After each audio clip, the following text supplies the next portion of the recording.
Warren Buffett, throughout his investing career, has achieved an annual average return of 20.9% compared to the market's average return of 9.9%. Now, this may not sound like much, but if you take into account compound interest, Buffett's cumulative return was 2,404,748% compared to the market's 15,508%. This is all because of compound interest. And I won't be explaining compound interest in this video. What I will be talking about is Warren Buffett's current portfolio. We'll look at some of the stocks that made him rich and the stocks that he has picked to make him rich in the future. So let's just get straight on to Warren Buffett's largest position that he has in any stock, and that is Apple. Remember, this is the portfolio of the investing company that Warren Buffett manages, called Berkshire Hathaway. Apple makes up 23.77% of Berkshire's portfolio, and they own $47 billion worth of Apple stock. Now, I hope that you guys have heard of Apple before. Their products, they're found around the world, and arguably they are the most famous brand in the world. They're obviously the company that makes phones, but they don't just do this. They make laptops, watches, iPads. They have a service called iTunes. They make money through a range of key areas. But the main way they make money is through their iPhone sales. Now the question becomes, why did Warren Buffett make the decision to have Apple as his largest position by far in his stock portfolio? And Buffett has talked about why he loves Apple stock before. First, it's because of their amazing product that Apple deliver and the following that they have with their products. Consumers are hooked on Apple devices and they're willing to pay a lot more for an Apple device compared to a device from another brand. And that all comes down to the quality of product and brand name. Buffett calls this Apple's competitive advantage or moat. Second would be the price. When Buffett bought Apple, they were selling at a great price compared to the value of the business. And even today, they're selling for a decent price. Their PE ratio is just 17. It's not as good as what it was when Buffett bought it, but the price is still nice. The second biggest stock in Buffett's portfolio is the largest bank in America, called Bank of America. So Bank of America makes up 12.39% of Buffett's overall portfolio, and the total value of this position is $24.7 billion. Bank of America, I don't really need to go into too much detail with this company. It's pretty obvious what they do. They do the typical things that most banks do: commercial banking, wealth management for individuals, investment banking, risk management, etc. Warren Buffett has been buying Bank of America stock for a good amount of time now. He bought back in 2011 when the bank was struggling after the financial crisis. But even to this day, Warren Buffett has been buying more Bank of America shares. And the main reason behind this is the price. Bank of America is just selling for a really good price at the moment and over the past couple of years. BAC at the time of making this video is selling for a price that is just under $30 and it's bringing in earnings of $2.80 per share. This gives it a PE ratio of just 10.5, which is ridiculously low compared to most stocks. On top of this, BAC pay a nice dividend of 72 cents, which gives it a yield of 2.44%. And this was one of the main reasons why Buffett bought into Bank of America, and that's for its extremely cheap price tag. Wells Fargo, a very similar position to that of Bank of America, comes in as Buffett's third biggest stock at 9.93% of his overall portfolio. Wells Fargo is a provider of banking, mortgage, investing, credit card, and financial services company. I also do not want to talk too much about the stock because the reason why Buffett bought into the stock is very similar to why he owns the Bank of America.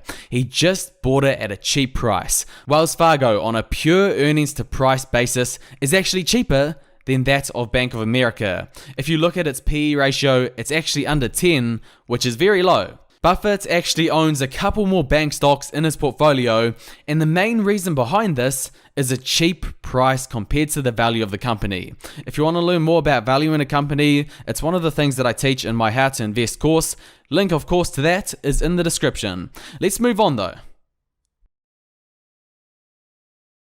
One of Warren Buffett's greatest stock buys to this day is the stock Coca-Cola, and Buffett has said this, that he will never sell a share of Coca-Cola in his lifetime. So Warren Buffett bought Coca-Cola back in 1989, and to be honest, I have no idea how he managed to time this investment so well, but pretty much since he bought Coca-Cola, the stock has shot up like a rocket. I remember reading in a book about Warren Buffett about one of the reasons why he bought into Coca-Cola stock.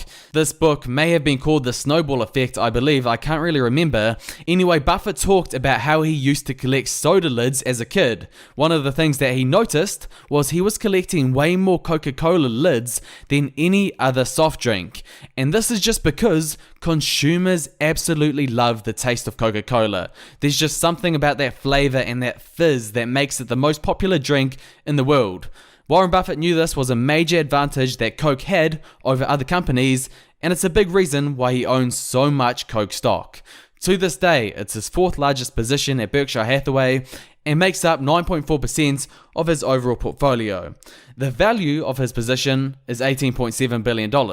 Funny fact, Buffett originally paid $2.50 for his Coke stock. Now the dividend for Coke is $1.56 per year. So his dividend now almost pays off his entire stock purchase price every year. One of the things that I talked about in my previous video is with investing, you want to pick an area that you are good at and then master all of those stocks in that area. One area that Buffett is good at is the banking and financial services area.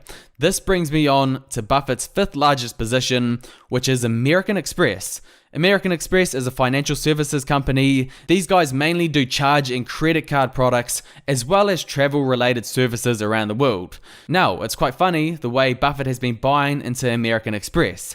Basically, whenever American Express is in times of trouble, that's when Buffett the hero comes and buys some of their stock. He did this in 1963 when they needed capital, and in the 2008 financial crisis. Buffett is always greedy when everyone else is fearful, and this is one way he buys stocks for huge discounts. Bit of a unfortunate stock that Buffett has owned lately, which is Kraft Heinz, coming in at 5.33% of his portfolio, with Buffett's total position in Kraft being worth $10.6 billion. Now, those that have been following Kraft Heinz will know that this stock has been performing pretty bad over the past couple of years, especially recently where the stock fell by about 30% due to it reporting a loss in one of their quarters. Nevertheless, Buffett still owns it, and the nice thing about Kraft Heinz is it pays a dividend yield now, based on their low price, of almost 5%, making it one of the more higher paying dividend stocks in the USA market.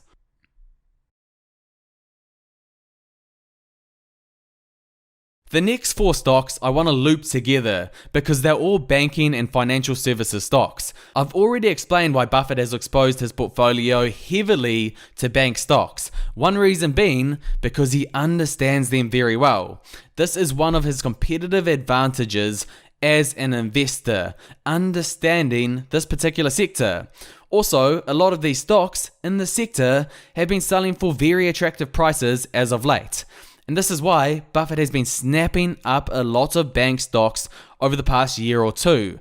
Buffett's Berkshire Hathaway has 3.1% of their portfolio in US Bancorp, 3% in JP Morgan, 2.2% in Moody's, and 2.05% in the Bank of New York Mellon.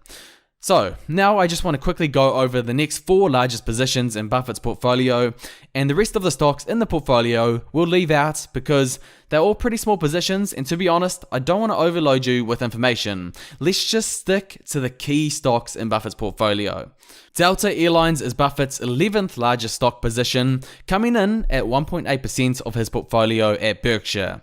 I remember back in the day, Buffett said he would never invest in the airline industry. But as of recent times, Buffett has changed his mind, and now he owns a couple of airline stocks. The reason why he owns airlines now is because there's not many of them out there. There's only about 4 main airlines in the USA, so they have an oligopoly in the airline market. Also, airline stocks have been selling for attractive prices recently. For example, Delta sells for a PE of only 8.9. Stock 12 is Goldman Sachs at 1.8% of Berkshire's portfolio, and I've already explained why Buffett owns so many banking stocks. Let's not get more into it.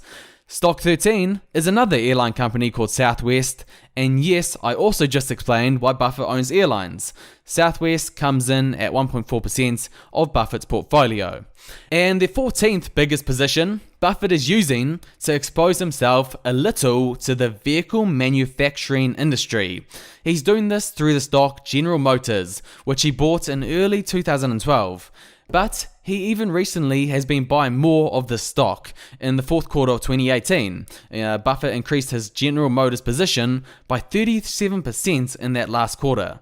And those are 14 of Buffett's biggest stock positions as of 2019. The rest of the stocks in Buffett's portfolio are quite small positions, but I gotta say, there are some noticeable mentions in there. Berkshire has a position in Amazon, which they bought recently. They own Visa, they own MasterCard, they own Costco, a stock which made Charlie Munger quite wealthy. They own SiriusXM and Johnson & Johnson. But these stocks are very small positions in Buffett's overall portfolio, all under 1%. And you know, Buffett has bought all of these stocks with a very unique process. He looks at certain ratios in a stock. For example, a low PE ratio. He asks the question if management is top of the line. He looks at the moats of the business. He looks at the value of the business, and a bunch more things. If you do want to learn more about that, there is a link to my course on how to invest like Warren Buffett, in the description. But my thoughts have always been this. The best investors legally have to disclose the stocks that they invest in. So why not take advantage of this? Look at the stocks that they're buying, analyze the stocks that they own, and then make the decision if you want to own them too. Let's be honest, it's just a smarter way to invest.